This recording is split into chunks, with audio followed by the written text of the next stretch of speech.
Hanuman Chalisa, we had finished with 6 verses. We had to enter into the 7th verse of the Hanuman Chalisa. It is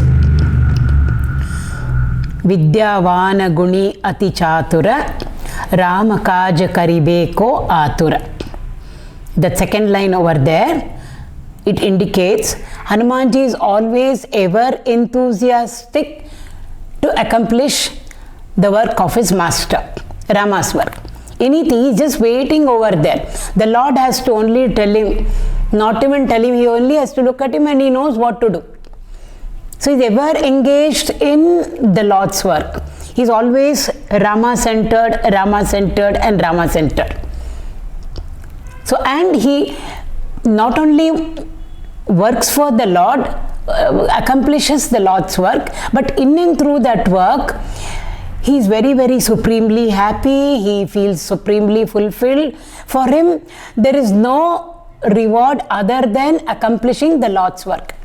After the end of the work, whatever it is, he doesn't expect anything over there, a karma bala over there. Not even the Lord's praise and glorification. If the work gets accomplished, if the Lord's work gets accomplished, he is more than satisfied. That itself is a fulfillment for him. And also in this first line over here, Vidyavana, we have already gone through it. He is extremely knowledgeable. He is full of wisdom. He knows what to do, when to do. Along with the knowledge, he's got all the divine virtues, all the good qualities he has in him, not one or two. Guni. So he is a Vidyavana. He is a Vidyavanta, he is a Buddhivanta, he is a Gunavanta. All of them are combined in him. And along with that, he is Ati Chatura. All these may be there, but we do not know how to plan. And every work that we enter into, we know, needs a different type of a planning. And after planning, we must execute it also. So when we execute it also, time management comes in, the amount of effort we put in, that comes in. Some of us, for a small little piece of work, we take a lot of time. Whereas some people take again, the time taken for a particular work, particular type of work differs from person to a person. So one person may take just 1 hour. The same work somebody may take 10 hours. Both have accomplished. But who is more skillful in their activity? Again, just because I want to finish off everything in a small time interval, it shouldn't be that we have not accomplished it as it should be done. The work also should be undertaken in a particular disciplined way, organized way. We have to do whatever we are supposed to do. And also the quality of the work that we turn out must be the best. So sometimes haste also makes waste. So all of them put together is this Ati Chatura. Chaturata means clever. Sometimes we use this in a very negative way. Oh, he's very clever, he's very cunning. He deceived this person, or he deceived me, or she deceived me. She's so smart. She was very, very clever. We're not using it in that sense of the term. Here it is really very positively clever he is. He exactly knows how to plan and also how to work it out. In the Sundarkand, there are so many instances which we can go through. For example, when he sees Sita, he has gone round the whole of Lanka searching for her. In the Valmiki Ramayana, it is elaborated over there. He goes house to house, searching for her. He doesn't find her. He comes back very disappointed. He says, maybe I missed out some areas. Again he goes. Again he doesn't find her. How disappointed he must have been. He was. He sits down over there very sad. What to do with myself, he says. How can I go back like this and tell Rama on the other side that I did not see Sita? And he tells himself, there is no place that I have left in Lanka. I have searched every nook and corner. How he must have been feeling. At that point of time, suddenly he discovers that he has not entered into Ashokavan. Probably it was a very, very secretive place, because that's the favorite vana of Ravana. So suddenly he realizes that he has not searched for Sita in Ashokavan. And then he enters into Ashokavan. And sure enough, he finds Sita there. So he is perched on a branch of a tree, and right under that tree, Sita is there. The distance between them is so small. How excited he must have been, how happy he must have been, we can't even comprehend. Anybody else would have immediately reacted, jumped down, and then made a big noise, and we celebrated it loudly. He knows what all will happen over there. So he sits on the tree over there and contemplates on how he is going to approach Sita. That is what is cleverness about. If I immediately go down, she will scream. She will think it is a Rakshasa in disguise. And once she screams, the security people are going to come and catch hold of Hanumanji, even before he can talk to her. So therefore he sits over there very patiently on the branch of a tree and contemplates on how he is going to approach her. And then he says the best thing would be to start narrating the Ramayana. Until then, starting from Ayodhya, the king of Ayodhya, Dasharatha, and then he had 4 sons, all that. And he says, I also must narrate it in a very, very beautiful language, which Sita will understand. So then he softly he starts to narrate, so that it catches Sita's attention. She looks everywhere, all around. Where is this beautiful voice coming from? And what is that person, whoever it is, narrating? They are narrating the glory of the Raghukula dynasty, their Vamsha, Dasharatha, Ityadi. She is really stunned. Who is over here glorifying the 𝐾𝐲𝐵 And then she looks up. So he watches her so closely, he observes her and watches her, and once he is sure that when he descends down, she will accept him, then he comes down. Similarly, again, there is, like I said, there are so many instances. The moment he comes back and meets the Vanaras, as well as the first time when he meets Rama after coming back, after meeting Sita and coming back, both the times he wants to communicate that he has seen Sita. They also want to know what has happened on the other side. Did he see Sita? Did he talk to her? Or has he come back? Mission unaccomplished. So therefore, the first word that the first word that Hanumanji uses over there is seen. Seen means I have seen her. Obviously it is seen Sita, nobody else, because the very purpose was to go and see Sita. So instead of starting with Sita, or instead of starting the sentence any other way, he says seen. It's a Sanskrit word over there.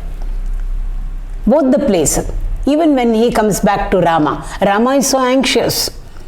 Did Hanumanji see Sita? Did he talk to her? A million questions are there in his mind.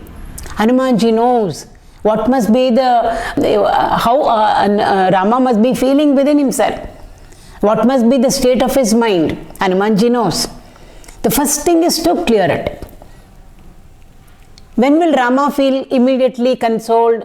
When the news comes that Hanumanji has seen Sita. He uses the word seen first. Seen, I have Sita. See, these are all clever, small little instances which seem to be so insignificant, we can just skip it. We read the story and move forward. Another instance comes in Ramcharitmanas. When they've already crossed the ocean and they've gone over there on to the other side. The Vanara army is there. War not yet started. It's a full moon night and everybody is lying down over there on the ground, open. So the full moon everybody can see.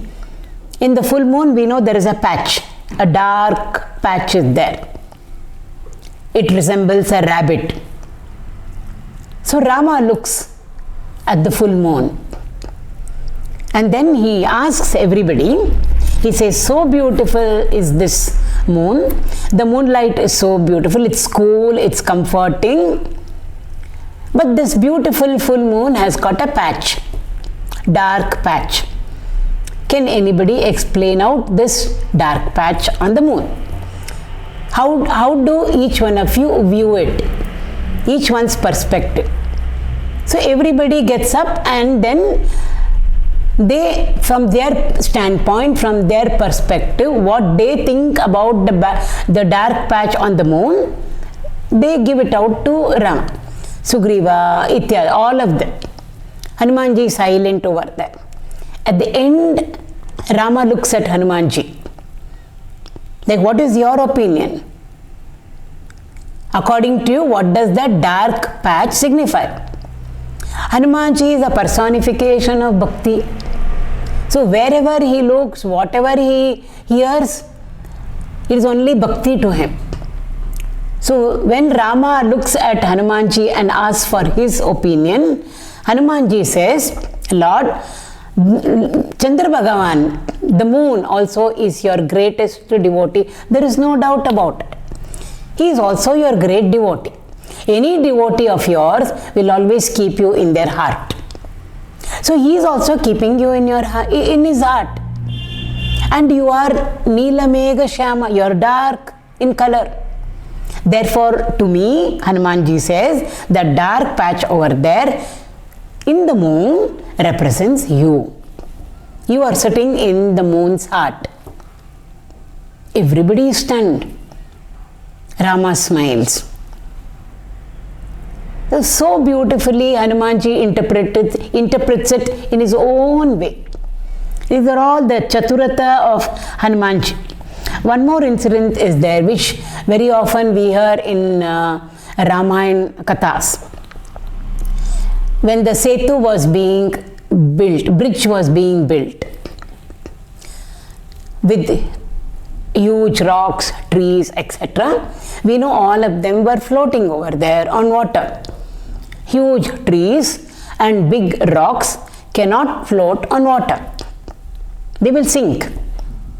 So what were the Vanaras doing? What was Hanumanji doing? He was writing Ram on all the rocks and then they were tossing it onto the ocean and sure enough it was floating. Rama was watching all this and he thought to himself, I never knew the greatness of my own name. Is my name so powerful that just by writing Ram on the rock, it floats on water? He had a doubt. He said, he wanted to check up. And therefore, he slowly moved to a corner over there on the seashore. Slowly he moved to a corner. And then Rama picked up a tiny grain of sand. Not a big rock, not a stone. A tiny grain of sand. Very, very light it is.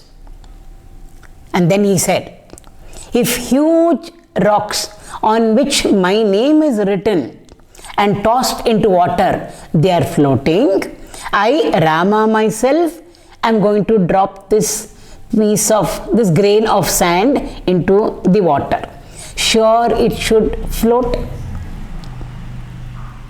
So with this in his mind, Rama dropped the grain of sand into the water. The sand particle did not float. It sank. Rama was a little disturbed. He looked around and sure enough Hanumanji had followed him. Wherever Rama goes, Hanumanji will be behind him. So Rama looked at Hanumanji and said, did you see what happened? He said, yes, I saw what happened. It should not have happened, isn't it? After all, I dropped a small grain of sand. It should have floated, and I, Rama myself, dropped it. It should have floated. Whereas when my name has been written on such huge rocks, if they are floating, this grain of sand which I myself am putting into water, it should float. Hanumanji is very, very chatura. He said, no Lord, what has happened, what should have happened only has happened. Your hands are only for doing uddhara. Your hands are only for uplifting a person. Anything that comes into your hand, sure, its uddhar will happen. Sure, it will get uplifted. Whatever it be. It can be a grain of sand, it can be a blade of grass, it can be a human being. Your hands are for doing uddhara, for uplifting. For lifting us up from where? Lifting us up from the ocean of samsara. So if you willingly and voluntarily drop anything, sure it's going to sink. If you drop us, sure sinking for us only. We will get completely drowned in the ocean of samsara. Therefore it is justified. When you drop anything, sure drowning for it. Rama smiled. How beautifully Hanumanji was able to interpret it. Nobody else would have interpreted it like that. What else could Rama say? Rama had to smile and said, yes, you are right. That is his chaturat. Everywhere in the entire Sundarkand of the Ramayana, we find this chaturata of Hanumanji. So, Vidyavana Guni Ati Chatura Rama Kaj Karibeko Atura Prabhu Charitra Sunibeko Rasiya Rama Lakana Sita Manavasiya. Constantly is always interested in Rasiya means Rasikatana. He enjoys. What does Hanumanji enjoy? He enjoys listening to. Sunibe means to listen to. To listen to what? Prabhu Charitra. He doesn't want to listen to anything else. He doesn't want anybody to glorify him also. All that he wants to do is only listen to his Lord's glories. In fact, there is a tradition whenever we have a Ramayana session, whether it is for 1 day or 2 days or whether it is a big program of a year, whatever it is, when Ramayana is taken, the tradition is we always keep an empty seat over there. For whom? It is for Hanumanji. Wherever Ramayana pravachan happens, sure Hanumanji will be there. And therefore a special seat for him will always be there. So he loves to listen to his Lord's glory again and again, again and again, again and again. And in his heart, who is there? Rama Lakana Sita Manavasiya. In his heart, he has enshrined Rama, Sita and Lakshmana. They are always there in his heart. He keeps them ever in his heart. For that also there is a very, very beautiful story. After Rama kills Ravana and then Vibhishana is made the king of Lanka, and then they all come back to Ayodhya. Even the Vanaras come back because they want to see the Lord's Pattabhishek. Sri Rama Pattabhisheka, everybody wants to see. So even Vibhishana says, I want to come. So Vibhishana, Jambavan, and the Vanaras, Sugriva, Angada, Hanumanji, everybody comes. So in Ayodhya there is a great celebration. Pattabhisheka happens, Sri Rama Pattabhisheka happens over there, and then afterwards everybody comes forward and gives gifts to Rama. The Devatas also have come. So Indra Bhagavan gives a very beautiful pearl necklace to the Lord as a gift. So when Indra Bhagavan gives a beautiful pearl necklace to Rama, Rama immediately gives it to Sita. She is standing just next to him. So Sita sees this beautiful, it's a divine necklace, pearl necklace. She could have used it for herself. She looks at it and she looks back at Rama. Rama can read her mind. He says, I understand that you want to give it to somebody on this joyous occasion. Whomever you feel deserves this pearl necklace, you are free to give it to them. Is what Rama tells Sita. Sita immediately calls forward Hanumanji. We can imagine the royal court over there. Everybody would have wanted the pearl necklace from Sita. It's a divine gift. It's a blessing and a fortune. So everybody must have thought, I wish Sita calls me. I wish Sita calls me. But she asks Hanumanji to come forward. Hanumanji comes and she bestows upon him this divine, beautiful pearl necklace. Everybody must have been feeling what bhagya of Hanumanji. None of us got it, but he got the pearl necklace. And from whom did he get it? Sita. How did she get it? Rama. What more anybody can desire for? Hanumanji is doubly blessed. When everybody is feeling like this and thinking like this, Hanumanji just takes that pearl necklace and goes off to one corner. And what does he do? He slowly observes it. All the pearls of the necklace, he observes them all. He touches every pearl over there. On his face, there is a sense of dissatisfaction. He holds every one of them. Then what does he do? He breaks the necklace. So all the pearls come out. One by one, he takes every pearl, looks at it very carefully, puts it near his ear,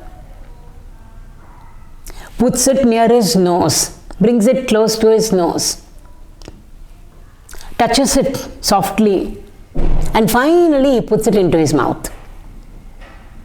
And after having bitten into it, made one pearl into 2 or 3 pieces over there with his teeth, he puts it out. He spits it out actually. Everybody is shocked, shell-shocked over there in the darbar just to see Hanumanji doing this. Sugriva is very angry. He is the king of the Vanaras. How can my minister do like this? After only a monkey will do like this.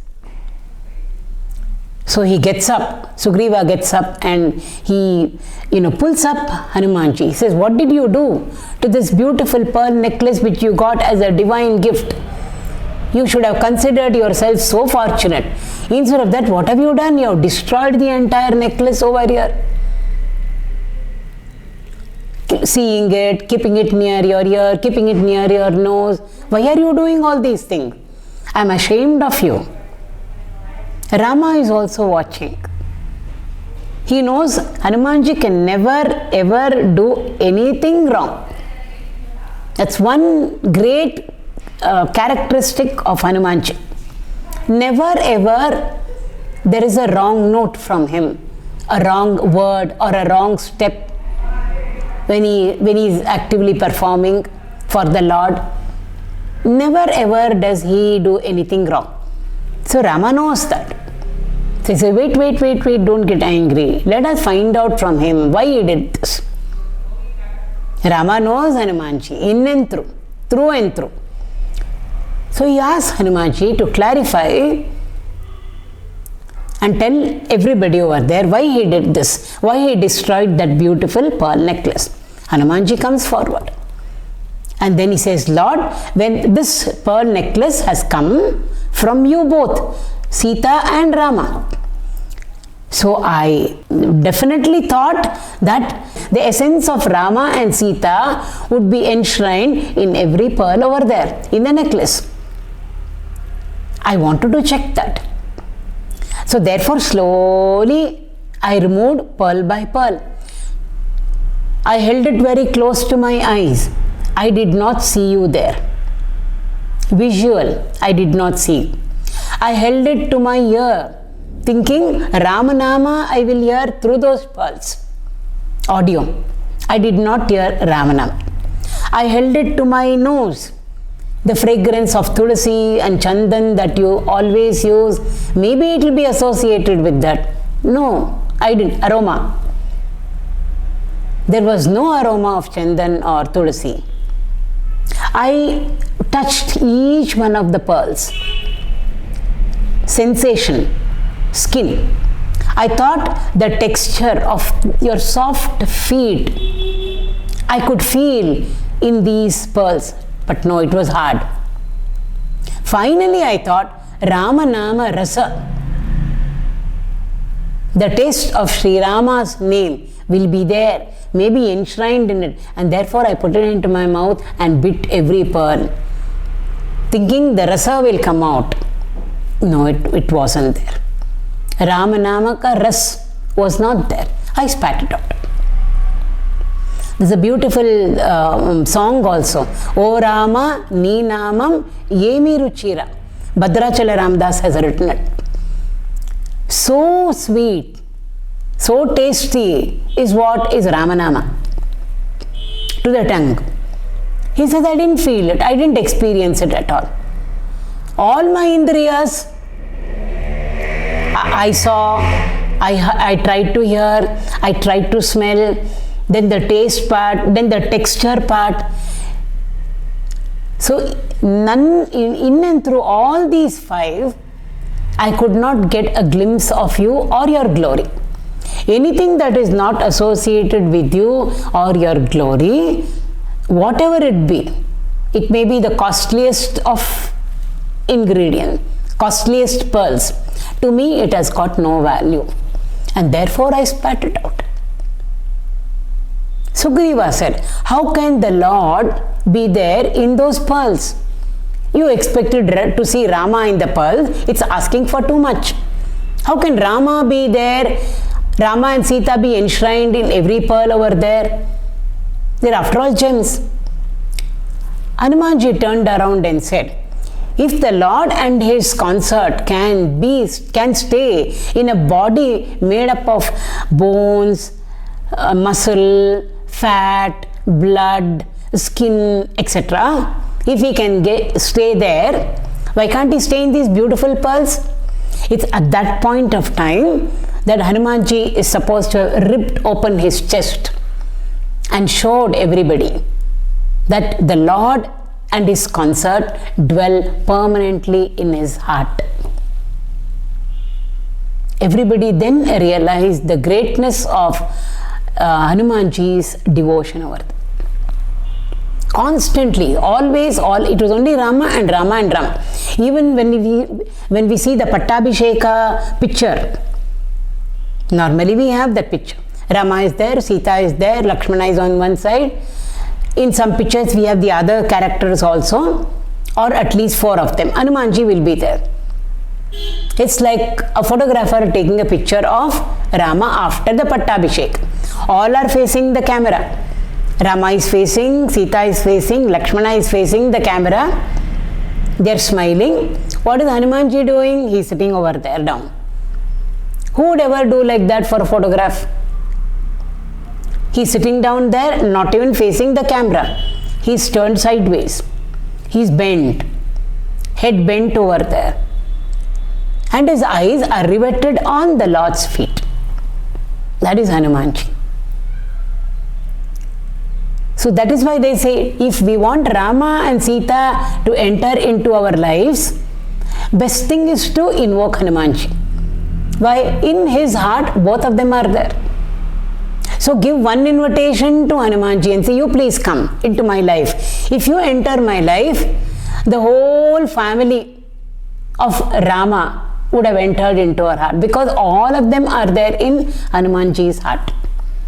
So, Rama Lakhana Sita Mana Basiya. Next shloka. Sukshma Roopadari Siyahi Dikhava Vikata Roopadari Lanka Jarava Bhima Roopadari Asura Samhare Ramachandra ke Kaaj Savare. Over here, in these 2 shloka, I read both of them together. It shows to us the range of adaptability of Hanumanji. If he wants to become light, he can become light. Because he's got the Ashta Siddhis, those supernatural powers are there in him. So if he wants to become light, he can become light. If he wants to become heavy, he can become heavy. If he wants to become small, he can become small. If he wants to grow, he can grow. Huge in size. Anything is possible for him. And he won't always be in one particular mode. Looking at the situation, what best suits the situation, Accordingly, he will adjust himself also. So that adaptability message we are all getting over here in and through Hanumanji's glories. Very often we fail to adjust. We are not at all easy to handle for somebody else. Even in our own homes, we are so rigid. I want only this. I want only on this chair. Only on this chair, if I sit down, food will go into me. This particular plate only. This particular glass only. The coffee should be this temperature only. Sugar should be only this much. The rice should be only cooked this much. The sambar consistency should be this much only. We do not know how to adjust ourselves and adapt ourselves to different situations. The whole world out there is so different. We can't even adjust to seasons. Every season we complain. Summer is come, now we are going to complain. Winter comes, we complain. Rainy season comes, we complain. So we are always that complaining type, grumbling type, cribbing type we are. We do not know how to adjust ourselves. We should be very flexible, liquid. We should be free to mold ourselves into whatever mold they put us into. Then we become very easy people to handle, for somebody to handle. Not that we should become a doormat to anybody. It's not like that at all. Things become very easy for us if we are able to manage in all places, at all times, and in all situations and conditions, whatever it be. Easy to handle. Not only for the other person, it becomes very nice for us also. We feel so fulfilled, so satisfied, because we are not grumbling and complaining at all. Anything is fine. Everything cannot be as we want it to be. Not possible. So if we keep on demanding that this should be like this should be like this, we are bound to be unhappy. We are bound to be discomfort. Discomfort will come to us.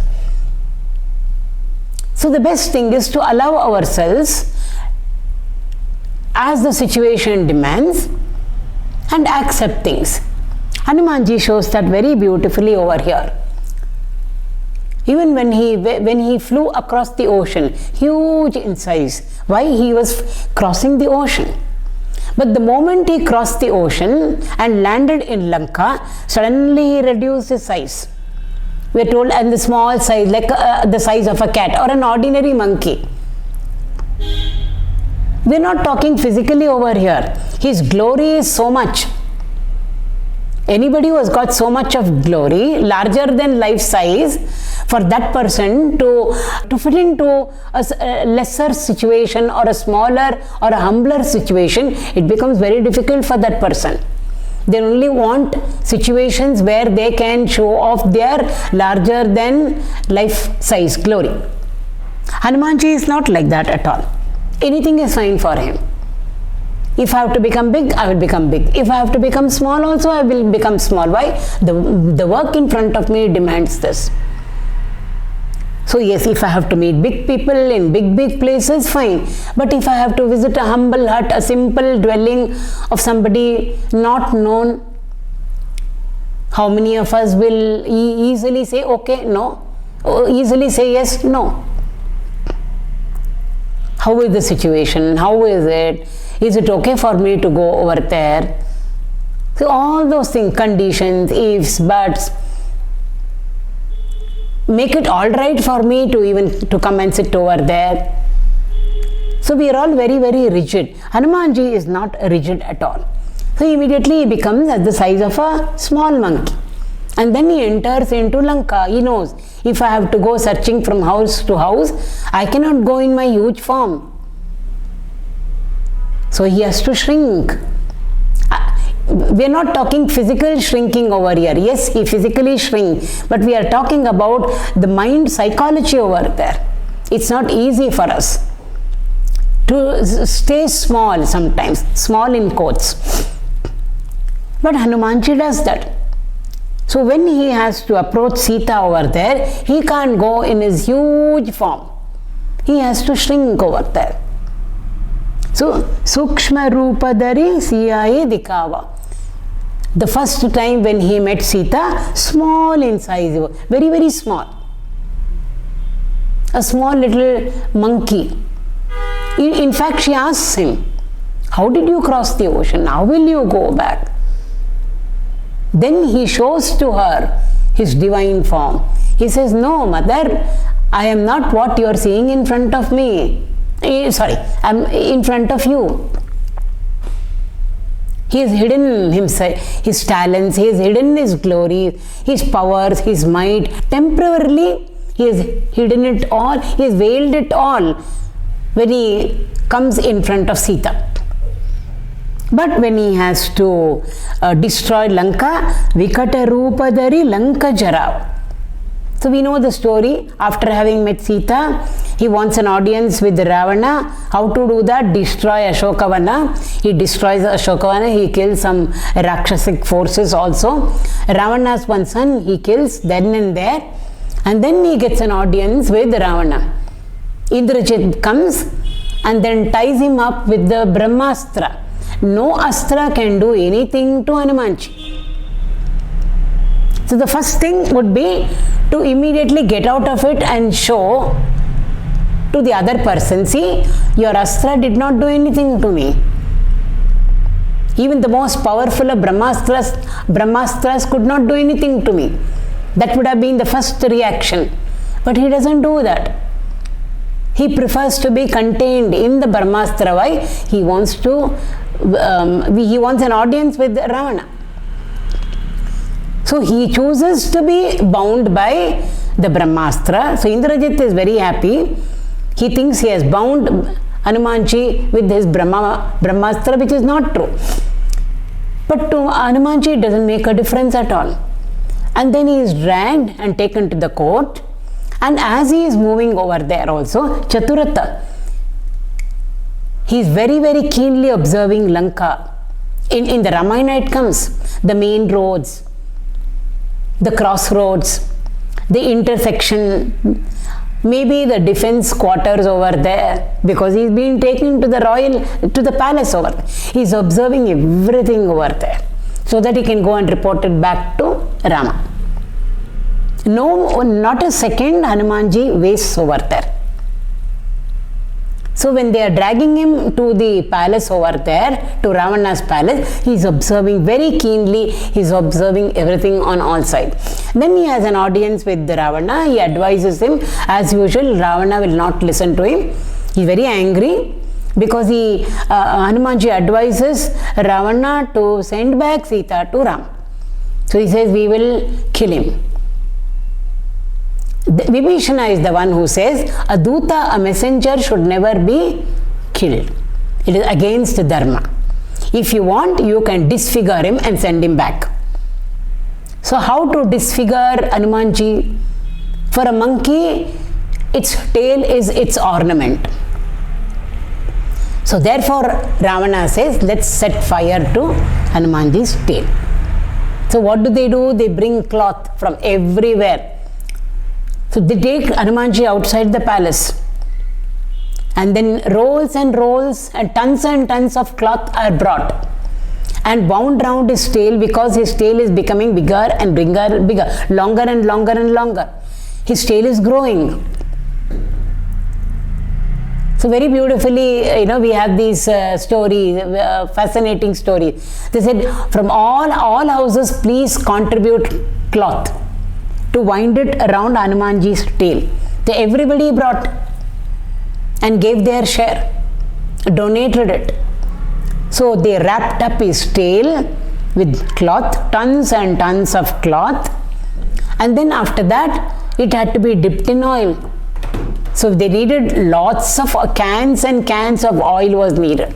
Again, everybody, we are told, donated oil. So all the oil that came from the homes of all the Rakshasas was all poured on this tail, and then they set fire to it. And at that point, he waited for them to set fire to his tail. The moment they set fire to his tail, he was small, normal in size. Immediately he grew big. So the bonds broke. He assumed a huge size, Vikata. Not only a huge size, he was roaring over there. He was ferocious over there. And then what did he do? He jumped into the sky and went from house to house and burnt up the entire Lanka, except Vibhishana's house. Everything got charred over there. Lanka in flame, Lanka Dahana is a very, very important incident in the Ramayana. So he goes around, he is very, very busy burning, for jumping from house to house, setting fire to all the houses. He doesn't even realize whether his tail is burning or not burning. Afterwards he realizes, he says, I didn't feel the heat at all. My tail is quite cool, though the fire is there at the end. Then he attributes it to Sita. Why? Sita there comes to know that they have set fire to Hanumanji's tail. She prays to Agni Bhagavan. She says, be cool to him. And what happens when Hanumanji's tail is burning over there? We are told a spark, one fire spark. The firecrackers in Deepavali time, sparks come. So one spark came out from that burning tail, did a pradakshina of Hanumanji's tail and went back. Even Agni Bhagavan surrendered to Hanumanji over there. He never felt the heat. Then he dipped his tail in the ocean, and then the fire got extinguished. So what was the Rupa? It was not Sukshma Rupa when he was burning up the entire Lanka. It was Vikata Rupa. Another very beautiful message over here. We get in life what we have given.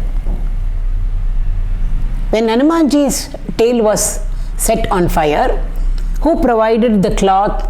The Lanka people provided the cloth. Who provided oil? The Lanka people provided the oil.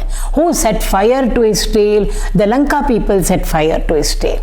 It was a small little flame, that's all. They just set his tail on fire, but it became huge. What they gave was tiny, but it became huge when it had to go back to them. That same fire which they gave, which Lanka gave to him, he gave back to Lanka and returned back empty-handed. Of course, Rama, Sita, that is different. Rama's ring he gave to Sita, from Sita he took the Chudamani, but this aspect of it. They gave to him fire, he gave it back to them. And how did he give it back? It was not equal. It was 1,000 times more. So there's a very beautiful message for all of us there. What we give to the society or to the world around us, we will get it back. If we have given goodness, good thoughts, good words, good activities from us, physically, mentally and intellectually, motive is very important. Over here, it will come back to us at some point of time, because nature is a ecosystem. ECHO, echo. Reflect. It will reflect back. And when there is a reflection, it gets multiplied. So whatever we give goes into nature. We do not know when it will come back, but sure it will come back. And when it comes back, it can be 2 times, it can be 3 times, it can be 10 times, 100 times, 1,000 times, or even more than that. So if we give negative, if we give anything bad, sure it will come back to us. But if we give out constantly something good, that also will come back to us. It will get multiplied and come back to us. It's the beautiful message over here. Vikata Rupadari Lanka Jara. Bhima Rupadari Asura Samhare Ramachandrake Kaj Savar. When Hanumanji destroyed the Ashokavana, it comes in the Sundarkand again in Valmiki Ramayana. Ravana came to know. The security guards immediately went and told Ravana that a monkey is destroying your Ashokavana. So he sends army. Hanumanji immediately destroys the entire army. How does he do it? Bhima Rupa. Terrible he is. He assumes a huge form. Whatever is available over there, he doesn't need his gada. The trees over there. The Mahadwara was there, the door, the metallic door. It's bolt. He picks up the bolt. That itself he uses as a weapon. So whomever Ravana sends, all of them he is able to destroy.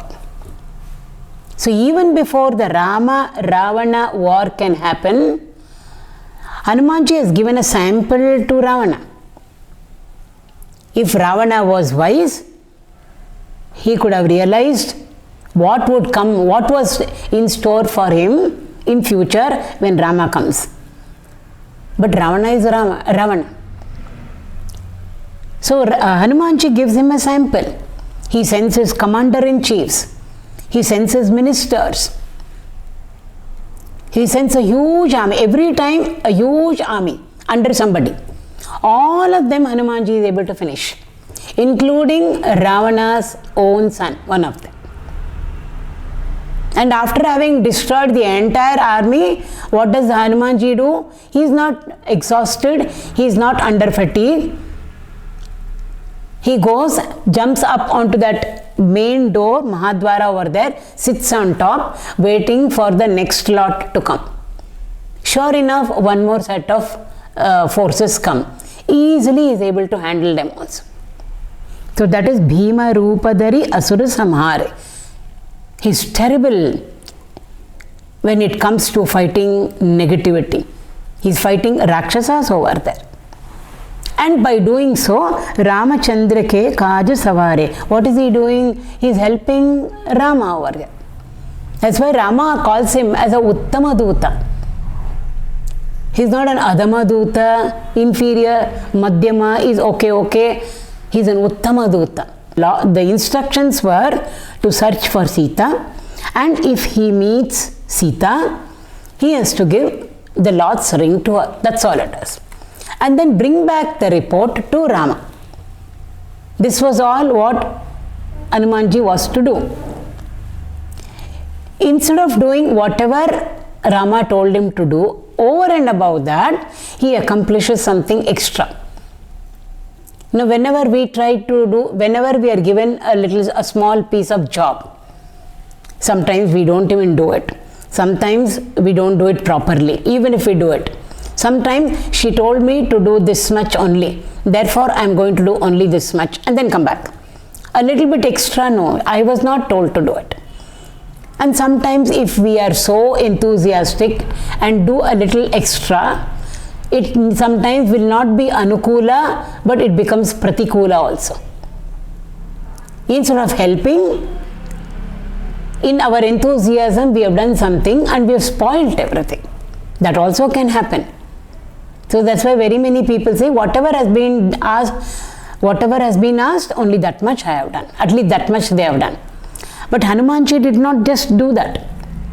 Whatever was told to him, he has done. Along with that, over and above that, he has performed so beautifully over there. What has he done over there? He has shown to Ravana and his forces what might is going to come from that side. He says, I am the smallest monkey over there, Vanara over there in Sugriva's army. He says, I am the weakest over there. You think the strongest one will be sent, Vanara will be sent as a messenger? No.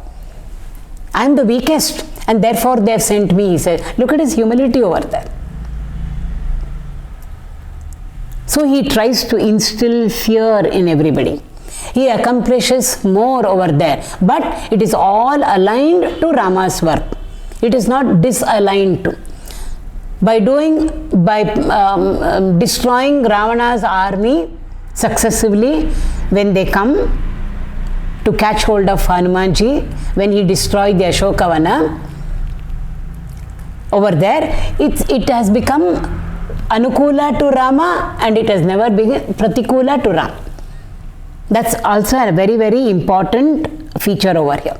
He accomplishes extra But when he accomplishes extra, it is all Anukula to Rama and not Pratikula. So it becomes an added asset to Rama and of course to Sugriva's army, whatever Hanumanji accomplishes over. And also the diplomacy, how beautifully he talks to Ravana over there. The way he speaks to Sita over there, the way he speaks to Ravana over there. He knows exactly how much to talk, what to talk. It's very beautiful. Even when he is speaking to Sita, when he meets Sita, he requests her to narrate one or two incidents which are very, very personal and private only to Rama and Sita, so that he can go and report it back to Ram. She gives to him 2 incidents. And she says, nobody knows about it, only I know, only Rama knows. She tells him that. When Hanumanji comes back, even before meeting Rama, he first meets all the Vanaras on the seashore. So he says, see, I have Sita. They all crowd round him. Now you tell us, you must tell us what all happened there. Please tell us what all happened. So he sits down over there and narrates all that happened in Lanka. Again over there he knows what to tell them and what not to tell them. Mother Sita has shared 2 personal incidents with him, which are only for Rama's ears. Therefore, he never shares it with them. Anybody else would have been full of enthusiasm. Sita told me this. We would have done that. Very personal things. She told me a secret, which only she knows and Rama knows. And we would have shared it to the whole world. Hanumanji doesn't do that. What is personal to Sita and Rama, she has told him, he will only share it with Rama. He doesn't share those 2 incidents. He tells everything else to them. But in and through his narration, he never glorifies himself. If we read the Ramayana, we will. He never glorifies himself. And then he stops from sharing these 2 incidents with the Vanaras. Why? These 2 incidents, Mother Sita has told me, and they're only for Rama. This is a beautiful character of Hanuman. Again, we all get so many messages from over here. In our day-to-day activities, how we should be exercising ourselves, how we should be handling ourselves, how we should be handling everybody around us and about us, whether it is at home or whether it is in the office, physically, how we should be mentally, how we should be intellectually, how we should be. We get a lot of lessons from the Ramayana. Every incident, actually every one shloka can become a lesson for all of us. There are endless lessons in the Ramayana for us. Similarly from the Mahabharata also. So therefore these 2 shlokas over here, it just shows to us his range of adaptability. So he wants to become angry, he will become angry. If he wants to be very, very soft, humble, he will become soft and humble. If he has to shrink his size and make himself very, very small, that also is okay with him.